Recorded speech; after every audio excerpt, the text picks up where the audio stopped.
একটি শিক্ষণীয় সুন্দর গল্প।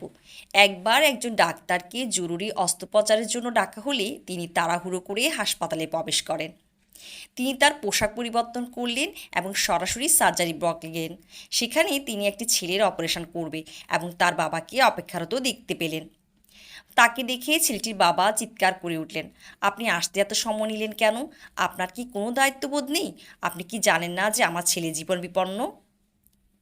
ডাক্তার জবাবে বললেন, আমি দুঃখিত, আমি হাসপাতালে ছিলাম না এবং আমি কল পাওয়ার পরে যত তাড়াতাড়ি সম্ভব এসেছি এবং এখন আমি চাই আপনিও শান্ত হন যাতে আমি আমার কাজ করতে পারি। বাবা রেগে বললেন, শান্ত হও? যদি আপনার ছেলের অবস্থা এই মুহূর্তে এমন হতো আপনি কি শান্ত হতেন? ডাক্তার হেসে উত্তর দিলেন, আমরা ঈশ্বরী কৃপায় আমাদের যথাসাধ্য চেষ্টা করব এবং আপনিও আপনার ছেলে সুস্থ জীবনের জন্য দোয়া করবেন। বাবা বিড়বিড় করে বললেন, যখন আমার উদ্বিগ্ন নই তখন উপদেশ দেওয়া এত সহজ। অস্ত্রোপচারে কয়েক ঘন্টার সময় লেগেছিল, যার পরেই ডাক্তার খুশি হয়ে বেরিয়ে গেলেন।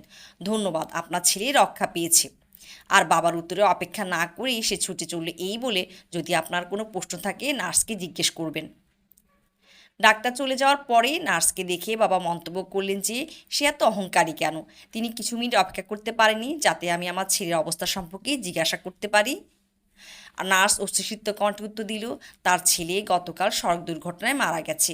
আমরা যখন তাকে আপনার ছেলে অস্ত্রোপচারের জন্য ডেকেছিলাম তখন সে দাফনের সময় ছিল। এখন যেহেতু সে আপনার ছেলে জীবন বাঁচিয়েছে, সে তার ছেলে দাফন শেষ করার জন্য দৌড়ে চলে গেছে। গল্পে নৈতিকতা, কখনোই কাউকে বিচার করবেন না, কারণ আপনি কখনোই জানেন না যে তাদের জীবন কেমন আর তারা কিসের মধ্য দিয়ে যাচ্ছে।